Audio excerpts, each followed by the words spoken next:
고등학교 물리학 1 어디 한번 해볼까요? 고등학교 물리학 1 마지막 시간입니다.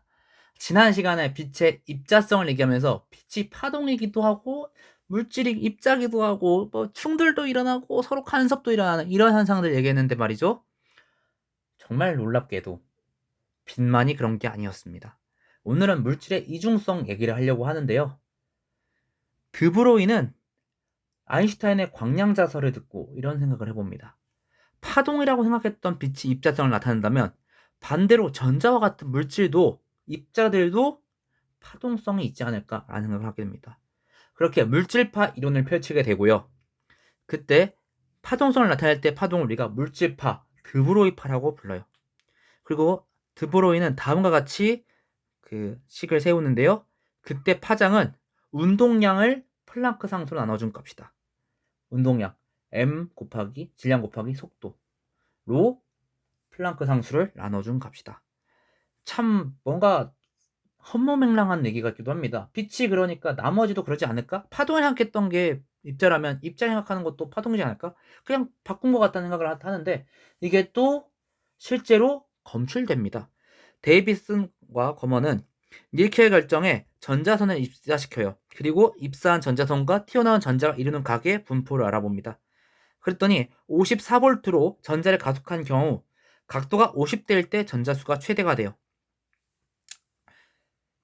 근데 같은 실험을 전자선이 아니라 X선으로 해봤어요. X선 입사시에 결정 표면에 있는 반사광과 이웃한 결정면의 반사광이 보강 간섭을 일으켜가지고 특정 각도에서 또 전자가 많이 튀어나왔어요. 빛을 쐬니까 또 특정 각도에서 전자가 많이 나온다.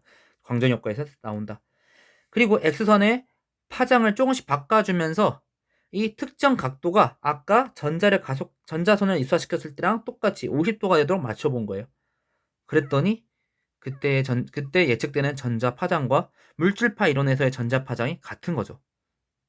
또한 톰슨은 금속박에 전자선을 입사시켜 봤습니다.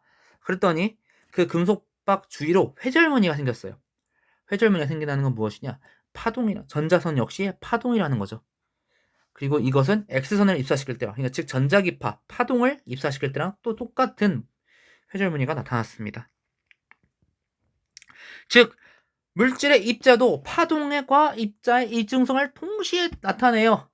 지난 시간에 봤던 실험을 똑같이 전자로 해보겠습니다. 이중 슬릿을 준비했고요. 전자를 쏴봤어요. 멀리서 보니까 이 전자들이 만드는 무늬가 또 회절무늬가 나타나요. 간섭무늬가 나타나요. 간섭무늬.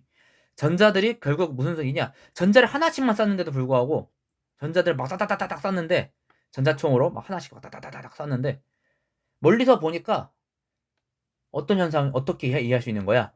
전자가 반으로 쪼개져가 갔을 리는 없을 테니까 양쪽에서 파동으로서 회절을 일으켜서 장애물 넘어 퍼지는 회절을 일으켜서 서로 간섭하여서 무늬가 나타났다고 이제 이해할 수 있는 거죠.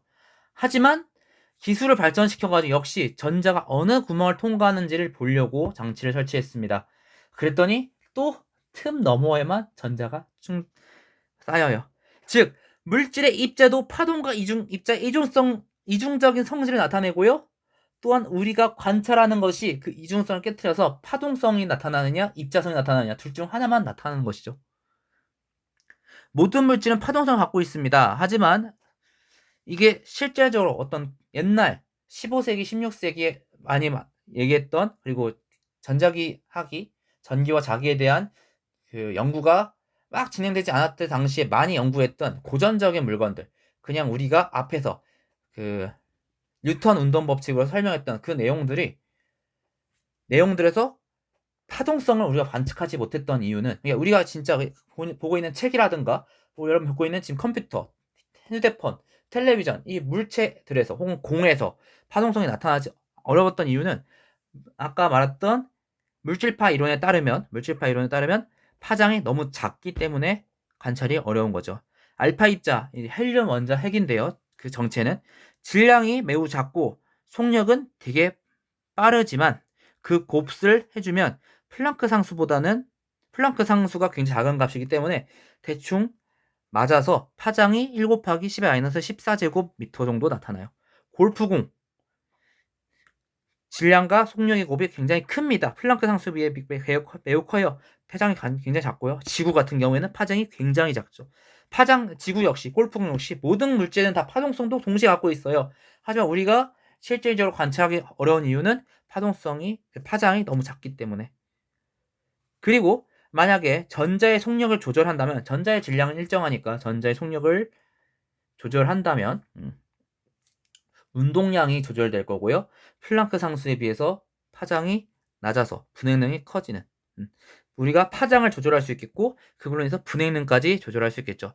분해능이라고 하는 것은 우리가 예를 들어 가지고 망원경을 멀리 있는 물체를 봤어요. 멀리 있는 물체를 봤는데 그 물체가 정말 멀리 있다면 두 개가 있는 건지 하나가 있는 건지, 그러니까 두 개가 겹쳐가지고 점 두 개를 찍어놓고 멀리서 본다고 하면 그 점이 두 개가 찍혀 있는 건지 하나가 찍혀 있는 건지 너무 먼 곳에선 관측하기 어려울 거예요. 이걸 분별하는 기술, 분별할 수 있는 그 능력, 우리가 이걸 분해능이라고 얘기하는데요. 이 분해능 얘기는 좀 이따가 다시 한번 얘기하도록 할게요. 자, 전자 속력을 조절한대요. 어떻게 조절할 수 있느냐? 다음과 같이 금속판을 양쪽에 설치했고요. 거기서 그 전압을 걸어줘서 전자가 튀어나와 가속하도록 만들어줬습니다. 전기력을 받아 가속하도록 만들어줬어요. 빠른 속력으로 반대쪽에 도착하겠죠. 그리고 도달하는 순간에 전자의 운동 에너지는 아마 이 전기력이 해준 일과 같을 겁니다. 1과 에너지 정리에 의해서. 즉, 그걸 통해서 어떤 식을 세울 수 있느냐? 드보로이의 물질파 이론에 따르면 파장은 운동량분의 플랑크 상수예요. 운동량은 우리가 옛날에 운동량 배울 때 얘기했다시피 운동 에너지 2분의 1 mv 제곱과 mv 비교하면은 루트 2m 운동 에너지로 쓸 수 있겠죠. 그리고 그때 그 운동 에너지는 전기력이 해준 일과 같으니까 루트 2m 일렉트로볼트 분의 플랑크 상수. 일렉트로볼트는 이제 전압 곱하기 전하량. 전자니까 전하량이 이겠죠. 기본 전하량. 이런 거 가지고 속력을 조절해서 분해능을 또 높일 수 있는 거예요. 이걸 가지고 또 뭘 해볼 수 있느냐? 우리가 보지 못하는 세상까지 볼 수 있습니다. 물질파의 파장은 가시광선에 비해 매우 작아요. 그러다 보니까 우리가 가시광선이 반사돼서 볼 수 있는, 가시광선의 반사로서 보는 광학현미경보다 더 작은 세계, 광학현미를 볼 수 있는 세계보다 더 작은 세계를 볼 수 있어요. 더 확대돼서 더 배율이 높고요. 그리고 더 그 작은 세계를 볼 수 있으니까 더 분해능이 높다는 걸 알 수 있죠. 광학현미경의 최대 배율이 약 2000배인 반면에 전자현미경은 그 파장을 조절해서 광학현미보다 더 작은 세계를 볼 수 있기 때문에 최대 배율이 수백만 배에 달합니다. 그리고 이때 광학현미경에선 렌즈를 이용해서 빛을 모으는 것처럼 전자현미경은 자기장에 의해서 전자의 경로가 휘는 자기력을 받는 것을 이용해서 자기 렌즈로서 사용하는데요. 양쪽에 자기장을 걸어줘서 이 자기장이 렌즈같이 전자를 초점 모으는 역할을 해요. 다만 전자현미경은 우리가 그냥 현미경을 보는 것처럼 쉽게 볼 수 있는 방법. 물론 현미경도 이제 광학현미경도 프레파라터라고 하는 검체를 만드는 과정을 가져야 되지만 더욱더 전자현미경은 엄밀하게 현미경 종류에 맞게 시료를 준비해야 되는 단점이 있습니다. 하지만 배율이 아까 말했던 것처럼 높고요. 분해능이 높아서 정말 정밀한 세계, 정말 작은 세계를 볼 수 있다는 장점이 있죠. 전자현미경은 두 개로 나눠지는데요. 처음 알아볼 건 투과 전자현미경, TEM입니다. 투과는 쉽게 말하면 통과한다는 소리예요. 전자가 얇은 실을 통과하면서 내부 물질에 의해서 서로 산란됩니다. 전자의 파동과 주변의 파동이 서로 간섭을 일으켜서 얘네가 퍼져요. 그 파동이. 산란되는 정도가 달라지는 것을 이용해서 그 정도를 검출하고 그걸 분석하여서 이 표면의 물질들을 재구성하는 거죠.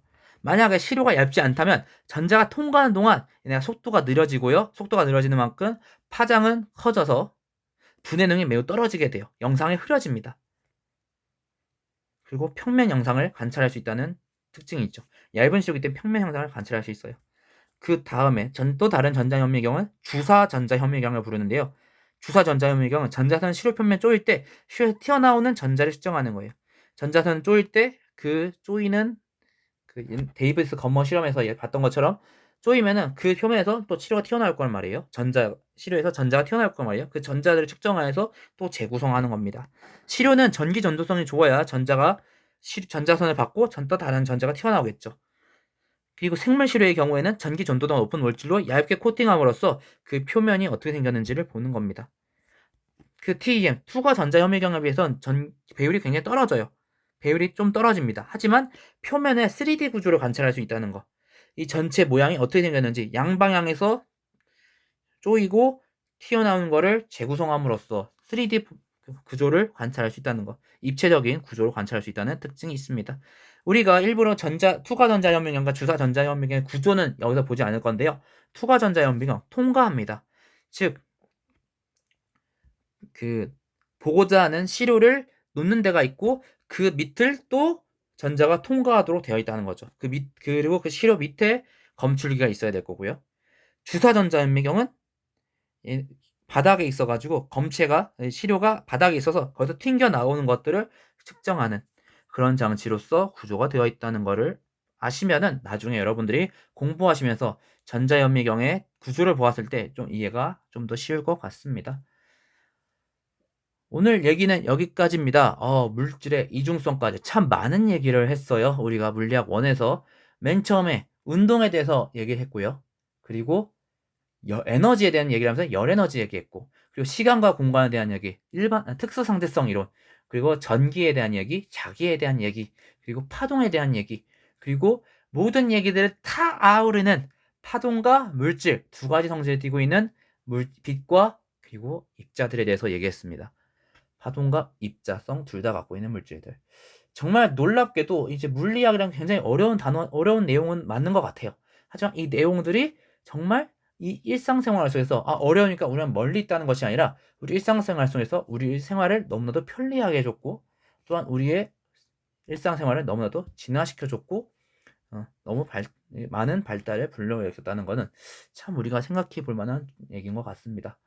그동안 너무나도 수고하셨습니다. 총 15번의 시간에 걸쳐서 물리학 1을 어떻게 간단하다면 간단하게, 깊다면 깊게 알아보았는데요. 공부는 여기 이제 시작인 거 아시죠? 너무 사악한가요?